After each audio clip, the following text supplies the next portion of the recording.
Rolling. Thank you. So, good afternoon, everybody, and welcome to today's local government education program entitled Creating Stronger, More Sustainable Economies, a follow-up to our March 6th program on understanding rural economics, brought to you today by University of Illinois Extension and Rural Partners, the voice of rural Illinois. My name is Mike Delaney, and I'm an Extension Community and Economic Development educator based in Ogle County up here in the northern state line region. We'll start with a few housekeeping notes. Familiar to everybody who are longtime visitors to our program. Please note that if you'd like, you can activate Zoom's closed captioning function at the bottom of your screen on the appropriately labeled button. We will be recording today's webinar and making it available on our Community and Economic Development YouTube channel. At the conclusion of today's presentation, registered participants will receive an email with slides and a link to the recording of the webinar. If you didn't register in advance for the webinar and would still like to receive the materials, please just drop your email in the chat box to let us know. We'll also add you to our email list, so you'll receive future announcements. As always, you are welcome at any time to share your questions in the Zoom chat space. We will review the questions in a Q&A period following the main presentation. So if you don't get an immediate answer to your question, don't despair. We will be addressing those questions after the main presentation. Now today, I'm once again delighted to introduce our presenter, my Extension colleague, Susan Odom. Susan serves as a University of Illinois Regional Extension Specialist in Community Development based in Vienna, Illinois, in the southern region. She began her career with the University of Illinois Extension back in 2005 and holds the certification of Professional Community and Economic Developer from the Community Development Council. Susan also has her MBA, summa cum laude from SIU Carbondale. Much of Susan's work recently has focused on helping smaller and rural communities develop strategies to rejuvenate their local economies. Susan, the podium's yours. All right.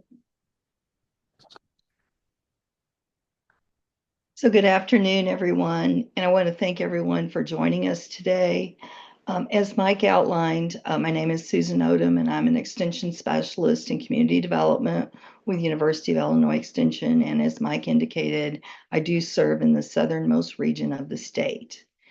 And I've been studying the topic of rural economics and researching and delivering programs on that topic throughout my career with Extension.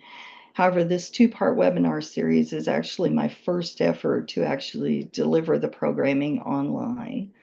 So in today's webinar, we're going to explore ways to improve the economic well-being of small rural communities, which will in turn enhance the quality of life for your community's residents. Now, first and foremost, rural is an area rich in resources that can be used to create a stronger, more sustainable local economy. Now, with that said, sometimes you have to think about those assets from a regional perspective. Secondly, rural communities need to learn to be proactive. Most communities spend very little time or effort in planning for the future or working on strategies to make things better. One of the best ways to make things better is to look at other communities that are succeeding and identify strategies that you can perhaps copy or scale to your size community. As we approach the topic, please note that a one-size-fits-all approach to community development is not necessarily a viable path forward, as rural places are unique, as are the challenges that they face. For example, one community might be located near an interstate interchange, while another is perhaps the home of Superman, while yet another might be located at the confluence of two mighty rivers, or have a restaurant that attracts tourists from hours away, or be located near a Shawnee National Forest site or a state park. And this uniqueness can impact your ability to replicate community economic development strategies that might work for other communities. Now, throughout today's presentation, I'm going to use examples from Union County in southernmost Illinois. So I hope you will stick around for what I have prepared to share with you. Now, during the March 6th webinar, I outlined rural economics by using the pool analogy example. I outlined the importance of keeping more money circulating in the local pool. I also outlined potential ways to increase the size of the tap. So ways to have more monies coming into the local economy, for example, from entrepreneurs, small businesses, and potentially opportunities from tourists and travelers. We also discussed the importance of retaining existing residents and businesses, and those residents and businesses having increased wages and revenues, and also the potential for attracting new residents and businesses through targeted attraction strategies and grow your own entrepreneur and small business support services. Then we explored ways to decrease the size of the drain by slowing the flow of monies out of the local economy as residents and businesses spend more money locally. Those opportunities that we discussed included using buy local education and marketing efforts, which support the growth of the local multiplier, support locally owned businesses, and import substitution opportunities. Now we're going to delve a little deeper into the practice. So many rural places have reinvented themselves, as rural is an area rich in resources that can be mobilized to shift from flyover country to drive-by or drive-through country to a land of economic prosperity. Sadly, many once prosperous rural communities are experiencing a downward spiral as population decline, business closures, and budgetary constraints compound to impact their rural narrative. Despite these recent trends, thriving communities do dot the rural landscape. Today, we will explore ways to improve the economic well-being of small rural communities, which in turn will enhance the quality of life for the community's residents. Now, reversing the trend for your community will start with understanding the circumstances that led to the current state. How did the community get here? And charting a path to a better tomorrow, which is why we explored the concept of rural economics first. So you had the opportunity to think about the flow of dollars into and out of your local economy. So in a January 2019 article entitled, "Will Your Small Town Die?" the author made some great points that I want to share that are as relevant today as they were when that article was written over 6 years ago. The article states, more than ever before, small communities must be proactive in developing their future. Any success that comes to a rural community will only come because the community creates the future by investing in itself. Now, certainly grants and help from the outside will always be important resources. Yet if a community is unwilling to invest in its own future, it will be much harder to find success through grants and outside support. Communities must ask, how can we start creating the things we desire to see in our community? The communities that find ways to invest in themselves develop a stronger sense of pride and accomplishment. Sadly, rural residents must come to grips with the fact that no one is coming to save them. The future is literally in the hands of those who live there. Once again, no one is coming to save your community. If a business or individual relocates to your community, it's because there's an economic benefit for them to be there. Leadership must come together and be willing to come together on community goals, common goals. One of the best ways to become proactive is to look for small communities that are succeeding and see if there are things that are either scalable or easily duplicated that you can pursue. So look at their strategies, see what's working for them, and see if those are things you might be able to implement in your community. And never underestimate the importance of instilling hope in your community. The article continues with these additional thoughts. So to succeed, rural communities must take steps to create an environment that is both business and community friendly. As I outlined during the first session, in addition to working to bring new residents and businesses to the community, the communities must first focus on retaining their existing residents and businesses as they chose to call your community home. So they already have a vested interest in the community's future. As the saying goes, it is cheaper to keep a customer than to attract a new one. And that same logic applies to your residents and your local businesses. When you take care of your existing residents, they in turn take pride in the community and they remain. In turn, others will be attracted to your community as well. And successful business retention and expansion efforts can also make your community more attractive to new business, in addition to supporting the growth of your existing businesses and entrepreneurs. The people and businesses fell in love with your community at some point in the past. So identify a way to rekindle that relationship. And when a community starts talking about the positives rather than the negatives, good results can follow. Now, obviously, you can't ignore the negatives, but it is important to talk about the good things about your community. Remember that satisfied residents and business owners take great pride in their community, which means they make great salespeople if we utilize them. So research suggests, specifically for rural places, that entrepreneurial development is economic development, as entrepreneurs are often the lifeblood of the rural community's economy.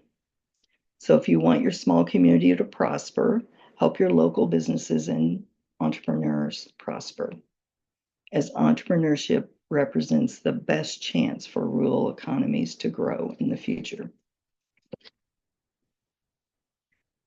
Now, one of my favorite quotes is attributed to Margaret Mead, and it is never doubt that a small group of thoughtful, committed citizens can change the world. In fact, it's the only thing that ever has.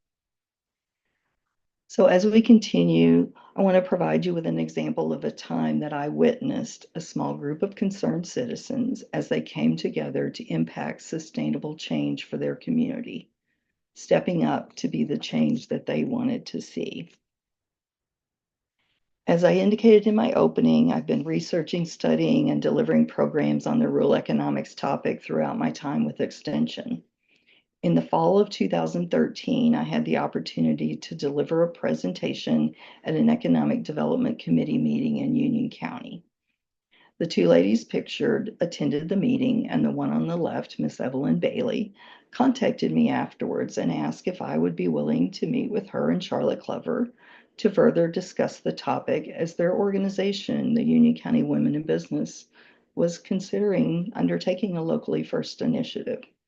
So we met, I provided talking points and concepts, and the ladies from Union County Women in Business worked to develop their own localized talking points to help build up local businesses in support of a stronger, more sustainable Union County. Now, the group contacted local businesses, banks, and other organizations asking for their help in turning the tide of dollars flowing out of Union County's economy. They hosted events, presented at a variety of meetings, and literally took their show on the road by participating in local parades and other community events. Together, they worked to let everyone know how the leakage of dollars negatively affected their county, while they worked to convince everyone to shop locally first.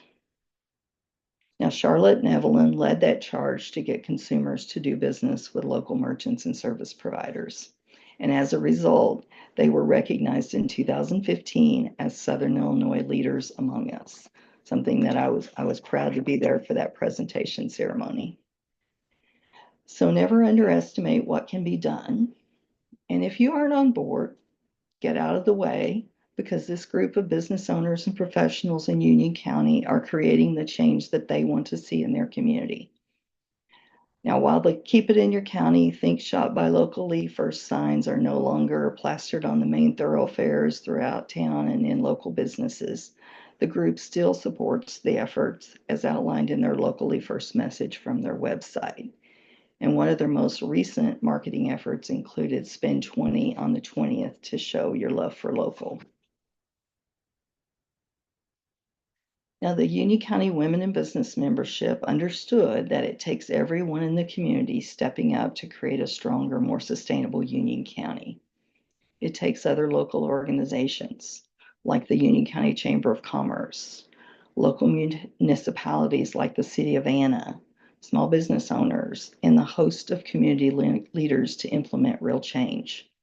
And together, they're implementing the change that they want to see in their community. Now, Union County community leaders, including Miss Evelyn Bailey, were instrumental in bringing the Midland Institute Creating Entrepreneurial Opportunities program, which is referred to commonly by the acronym CEO, to Union County over 10 years ago. So yes, within that same time period. This program, which is supported by local businesses, organizations, and individuals, has helped Union County grow young leaders, entrepreneurs, and small business owners. Today, two of the CEO class alumni serve on the Union County CEO board, while others deliver presentations to the class or provide other forms of mentorship and support for the program.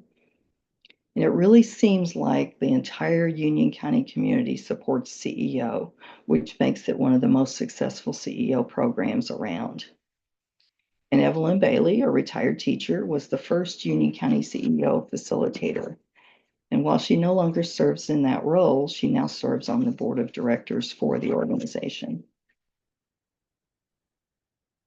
Now, in preparation for the presentation, I sat down and chatted with Evelyn Bailey again, who represents, as I said, Union County Women in Business and also the Union County CEO board. Evelyn is very humble. She never pats herself on the back for the successes that Union County and their communities have experienced. She actually attributed the success of Main Street in Anna to Kathy Bryan and Steve Hornbeek, who opened Kiki's Coffee House, a labor of love in 2013, yet around that same time period. Kathy and Steve harnessed their entrepreneurial spirit and built a warm and cozy coffee shop that doubles as a great community space and has also served as an exciting entertainment venue, a place to hear some great music, as Kathy's husband, Steve, just happens to be one of the region's most talented musicians. Steve has performed and recorded with some of the biggest stars in the music business, including Faith Hill and Richard Marx. Steve and his band, the Nashville-based Six Wire, also toured with the TV show Nashville and as members of both Raina James and Deacon Claiborne's bands. In addition, he also performs locally. And when he isn't performing, recording, or traveling from location to location, you might just find him behind the counter at Kiki's serving up your favorite specialty drink. Now, Kiki's also proudly serves steam shovel coffee, which is roasted locally in Union County, and has a display case full of Schoolhouse cheesecakes, another labor of love from another Union County family-owned business. Now, this awesome third space that Kathy and Steve created has been a major impetus for downtown redevelopment in the city of Anna. Now, in addition to the coffee shop, Main Street Anna is home to Davis Pastry, which is under new ownership, carrying on the famous pink cookie tradition since 1953, several local restaurants, boutiques, and the now famous Annabelle Market. The market includes 40 vendor spaces approximately and offers up great opportunities for locals to keep it in the county, as it offers a host of import substitution opportunities. Evelyn described Annabelle Market as a space featuring 40 mini boutiques. Plus, the market is also a can't-miss tourist shopping destination as many travel to Anna to shop there and get a bite to eat. And as you'll see from the sign near the entrance, the Annabelle Market also emphasizes the importance of buying local.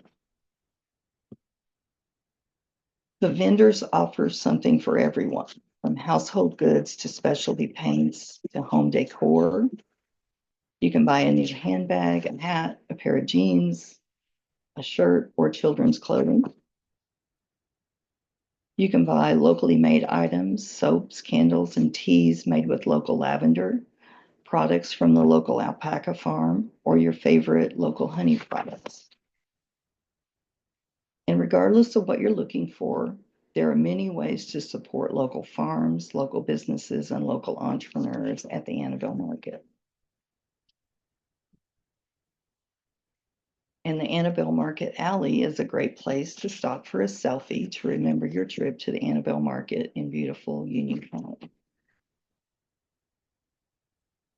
Now, the various businesses and organizations in Union County host events for a wide variety of occasions throughout the year. So that things from a Kentucky Derby themed shopping experience to moms and mimosas, they offer open houses, the Annabelle Festival, Color Fest, and the more traditional events like trick-or-treating and Easter egg hunt and Small Business Saturday, and of course, Christmas events. Community members in Union County have also embraced their rich history, from looking for Lincoln to the Lincoln Douglas debate site in nearby Jonesboro, and other sites and events that bring local people together and bring tourists, travelers, and shoppers to Union County. And while I'm certain that there are many men, young and old, also making great things happen in Union County, I will say that the women of Union County are definitely making things happen. So in addition to hosting numerous events throughout the year to bring people to the downtown, the local shop owners and organization members, they actually show up and support the events of others, both in their community and for networking and other types of events in other communities throughout the region. And together, the community's entrepreneurial spirit has blossomed through a culture of support for local business and entrepreneurs. They have also partnered with me on numerous occasions as we've worked to promote the Shop Local message and help youth understand the importance of supporting local businesses, including delivering buy local programming to the 5th grade students at Anna Junior High. They've invited, oops, oh, so sorry, hold on here. I'm not sure what happened.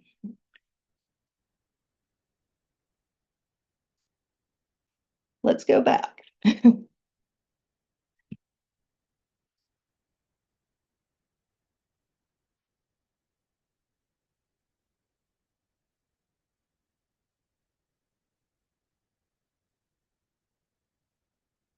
I say I've never had that happen before, but it did, so we'll work with it. Okay, where was I? Okay.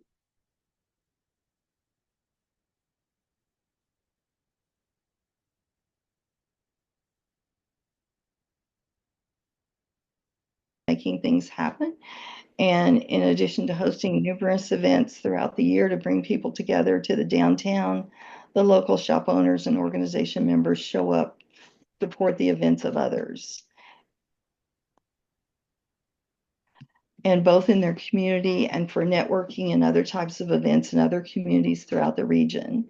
And they've been very involved in some projects that we have worked on. So together, the community's entrepreneurial spirit has blossomed through a culture of support for local business and entrepreneurs. So Nancy, are we back on track here? Do you feel like we're back Yes. on track? Okay. Yes, Okay. ma'am. We'll hope that it will go through now. Okay. They've also partnered with me on numerous occasions as we've worked to promote the Shop Local message and help local youth understand the importance of supporting local businesses, including delivering buy local education program to 5th grade students at Anna Junior High. They've also invited me to speak to the Union County CEO class about the importance of shopping local. And the 5th grade teachers partnered with me, the City of Anna, and Union County Chamber of Commerce on a downtown connection field trip for the 3 5th grade classes at Anna Junior High to introduce them to some of the cool businesses in the City of Anna. And that was a great day that we had out with the students.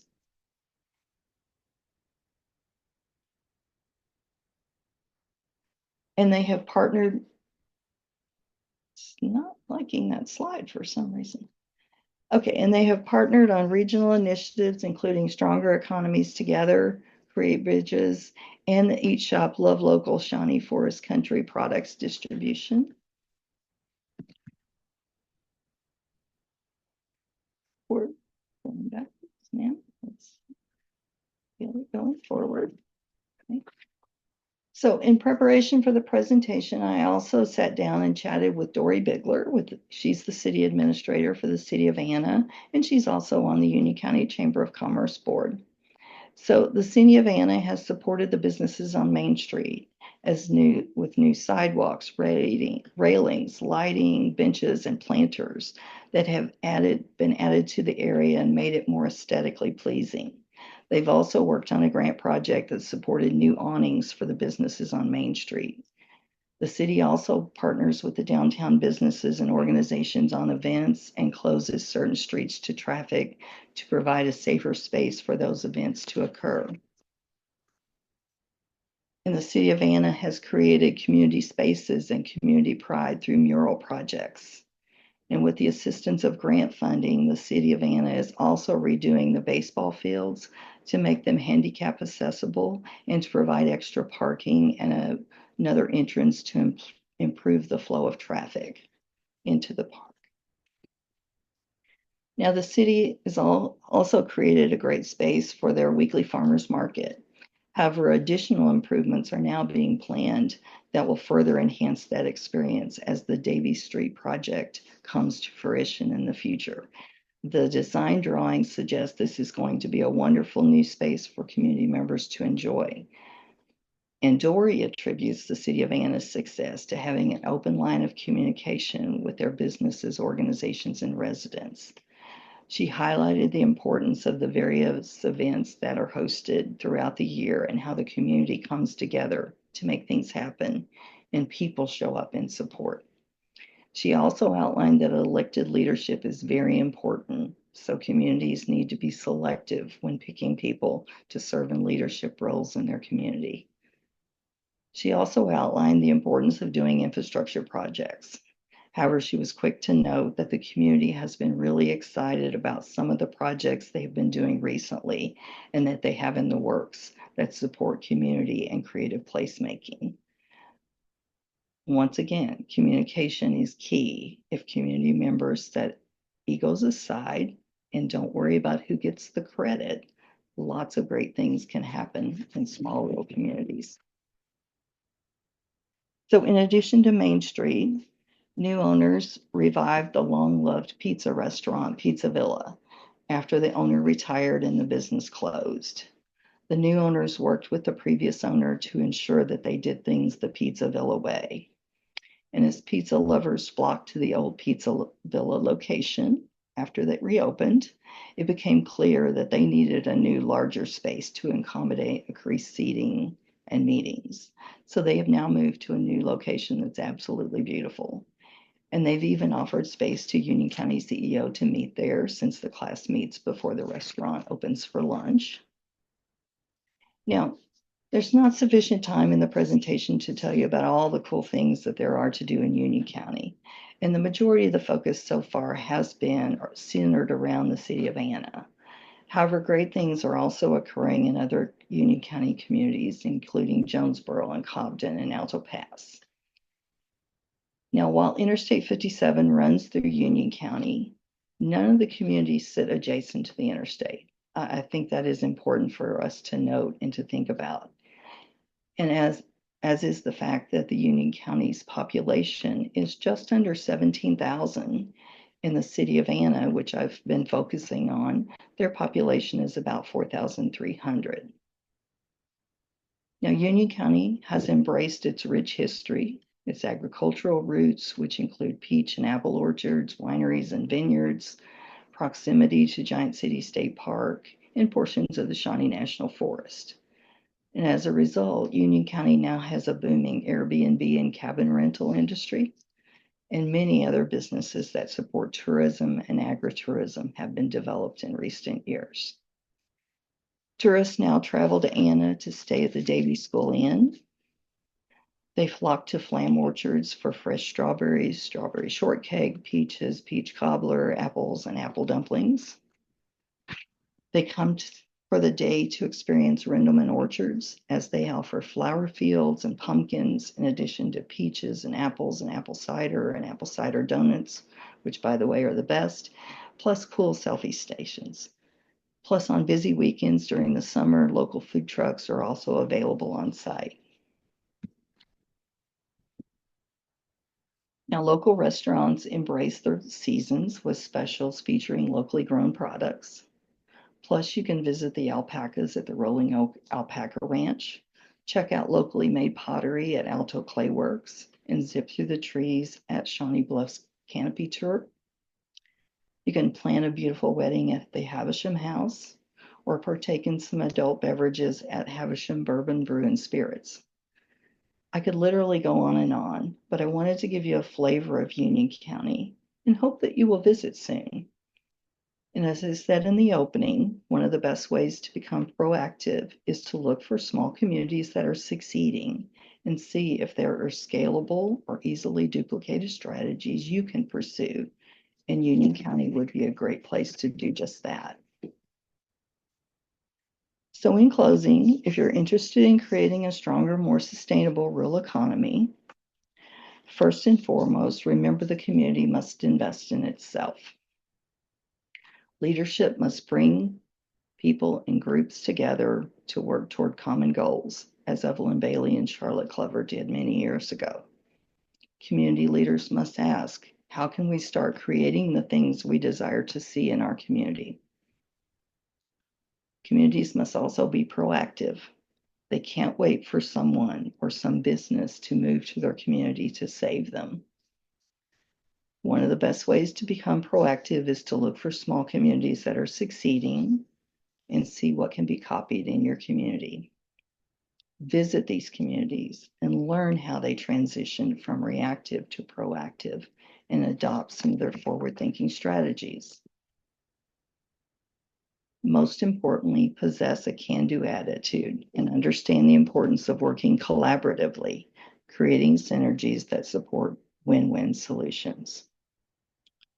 Remember that a desire for credit can often cripple strategies that would otherwise grow the community. So community leadership must work as a team. Poor leadership might be masked in a large city, but in a small community, it's sadly on display for everyone to see. And take care of your community's existing businesses and residents. The community's greatest sales force is composed of the people and the businesses that already call it home.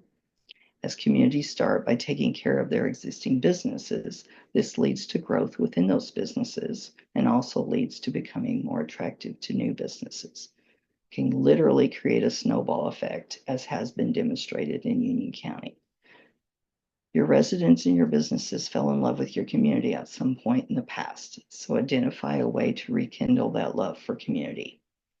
And when a small community starts talking about the positives rather than the negatives, good results can follow. So in closing, if you're interested in creating a stronger, more sustainable rural economy, it's also extremely important to support local and small businesses by shopping with them so that you can divert those dollars back into the local economy and ensure that they continue to circulate there, supporting multiple businesses. And focus on growing your entrepreneurs and small business owners and nurturing them and creating an environment where they can succeed. And keep in mind that the path forward utilizes the community's unique strengths, assets, and opportunities. So if you have them, use them. And areas rich in outdoor recreation assets, scenic beauty, and cultural amenities can consider utilizing tourism as an economic engine for growth, as Union County is doing. If possible, reinvent Main Street, or your Courthouse Square, or your Tower Square, or your downtown. And Union County's entrepreneurial spirit is certainly helping them to reinvent Main Street. Seek to build places for social contact, interaction, and connection, such as third spaces, not home or work, other places for people to gather, places like Kiki's Coffee House and the new Davie Street project, as these spaces help to build a sense of community. The types of spaces they also further support quality of life for the local residents. And most importantly, focus on youth as drivers of the 21st century rural economy, as Union County is doing through the CEO program. So think about community, commitment, collaboration, care for your existing residents and businesses, creating an entrepreneurial culture, and having a can-do attitude. And together, these 6 C's can help you create a stronger, more sustainable local economy. Now, I encourage each of you to come and visit Shawnee Forest Country. There's so much to see and do in Union County and the other 9 counties included in the southernmost Illinois Tourism Bureau service area. At the bottom of this slide, you'll find links to the Tourism Bureau's website, the Facebook page, the YouTube channel, and the Instagram account. So I wanted to take a few minutes for reflection here at the end of the second of the 2 webinars in the series. So based on the pool analogy I introduced on March 6th, for those of you that participated live or perhaps viewed the recording, I want to give you an example of one of those aha moments, a time when the light bulb went off for a community leader.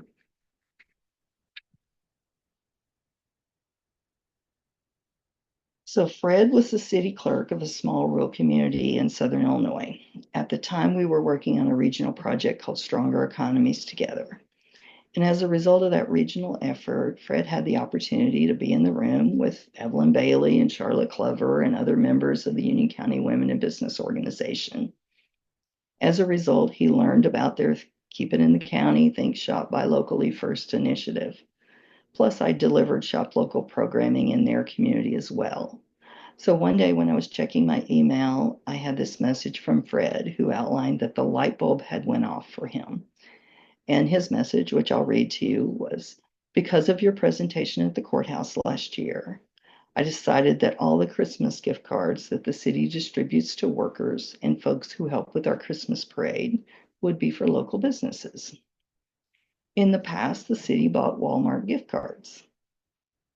The gesture was well received and appreciated by our local businesses, and I like to think it's helping establish the importance of use it or lose it in our community.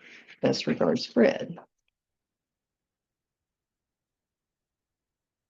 And when I thought about Fred's message, now there's certainly nothing wrong with gifting a Walmart gift card. However, back to the March 6th presentation, let's think about where the money goes. Because in this situation, there wasn't a Walmart in Fred's community or in his county. So previously, the message his community was sending to local residents and the city workers with these Walmart gift cards was, don't support our local businesses, but instead take our community's money and go spend it in another county. And by the way, let the sales tax you pay on the purchase support that county, that community, and perhaps even another state as well. So Fred truly did have one of those aha moments where the light bulb went off. And that small change in mindset made a big difference for his community and his county. And certainly they undertook their own shop local effort, and very proud of the efforts that they did in their community as well. So back to the question, I'm curious if the pool analogy led to any aha moments for you and your community. I love to hear examples where the light bulb went off. As community members, finally, they see their community in a clearer way and understand that with the flow of monies into and out of their local economy. So I will go ahead at this point and just shut down the slideshow. I do apologize that we ran a little late. I'm not sure why my PowerPoint decided to go crazy on us, but we still do have some time left at the end. And so I had this question first, aha moment, and then I also wanted to ask a question related to today's presentation. So I'm going to stop the share on the presentation at this point.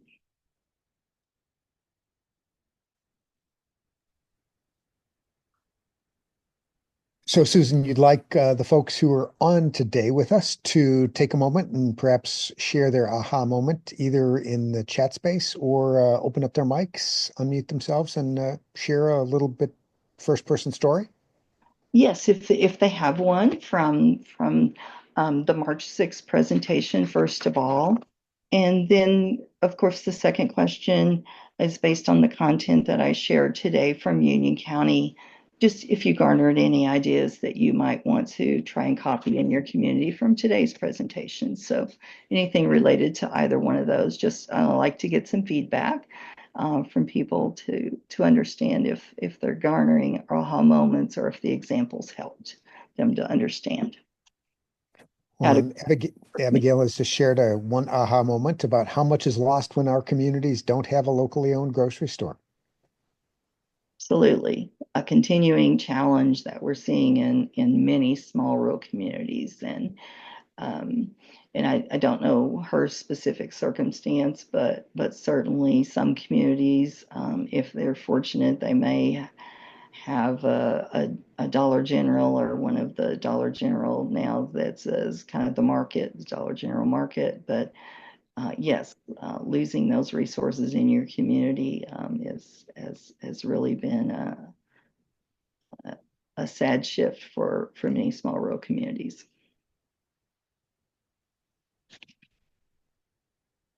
And Robert underscores his impression that that local business gift card idea was brilliant.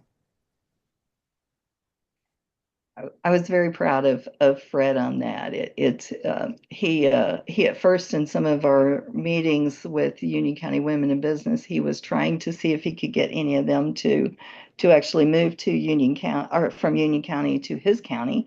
And once he figured out that that wasn't going to happen, they started their own effort. But yes, just that one small change there created a different mindset for the community and also, put the community in a position to where they were sending a message that could make a difference. And they were supporting their own businesses, which they didn't realize that they weren't doing before. They were just trying to identify giving someone something that they thought that they would use and looking outside of their community and their county to do that. And so it made a major shift there. So Yeah, really quite elegantly simple. And one of those things where it's easy to think, well, why didn't we think of this earlier? exactly. Um, Mike, this is Chris Noble with Midland Institute.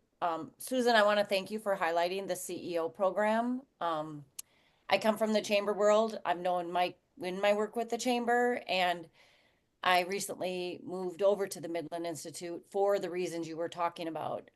Communities need to save themselves, and the CEO program is community driven, run by local community people, and we now have evidence that shows it's retaining talent. So I think everything you said is spot on about why we need to do what we do with the program, and we continue to grow in Illinois because rural communities really need to focus on what high school kids don't know about their community, and this program just allows them to really explore what their community has to offer.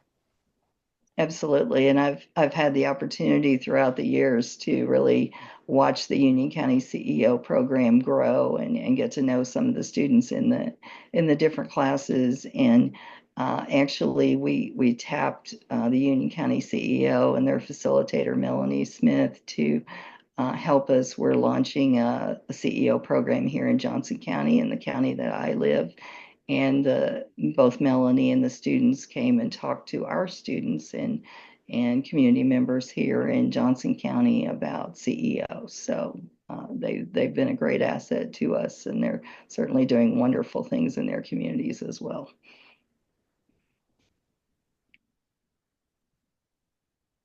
And it strikes me with the CEO program, it's often the case where uh, it represents an aha moment for the folks who adopt them. They think, well, why didn't we get into this earlier? Because it really is, as your focus has been on youth entrepreneurship and um, the entrepreneurial ecosystem generally, the build out of the entrepreneurial ecosystem, the CEO program can be a great contributor to that. Yeah, and our data shows that not only does it create this talent retention pipeline, but from the post data kids of students every year, 62% of those kids now start to shop local at stores that they'd driven by but didn't know what they sold. So it is truly one of those things where students, for some reason, have great potential in purchasing, and mostly do a lot of online shopping. But once they understand what their community has to offer, um, we have a local Hallmark store that, because of the CEO program and her high school customers, has just grown. These kids knew Hallmark was there. They didn't know what she sold until they got in and got to do a visit. Um, so it's just it's changing the way communities can look at talent retention and partnering the business community with the education system. Right.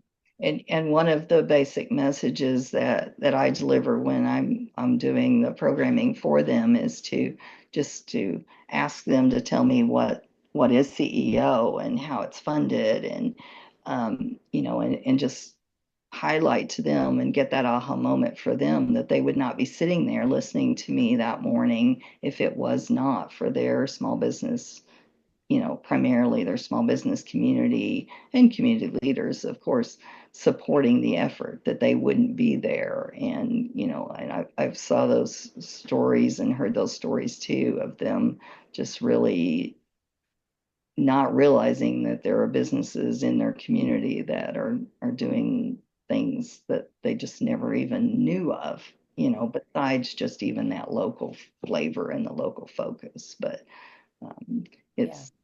it's really been a great experience to see them grow, and Union County especially has done projects like Christmas gift boxes that include locally made items and business and things from local businesses in that's been one of their class projects and things like that through the years. So they've done a lot of efforts that really support local business. Yeah, I dropped my email in the chat if anybody's interested in learning more. I can tell you if you have a CEO program in your community and you want to connect with them, or if you don't, you want to explore it. So I did put my email in the chat if anybody's interested. Good. Chris, thanks as well for being here today. Certainly appreciate your support for our programming, and we certainly appreciate the work that the Midland Institute is doing in supporting statewide the CEO program. Any other questions, any other aha moments from the group, or other questions directed to today's presentation or observations generally?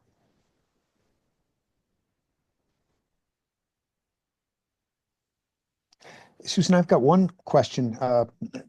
Perhaps you could say a bit about the role that you've seen the small business development centers in your region play in that entrepreneurial impulse.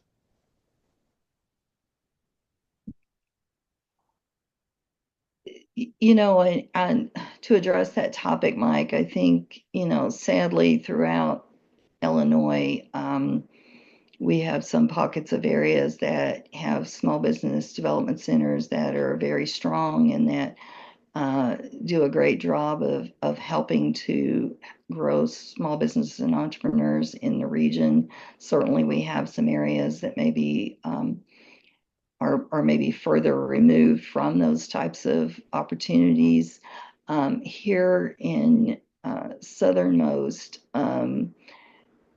throughout the years, I think that we've had our small business development center locally has been pretty connected to our local communities.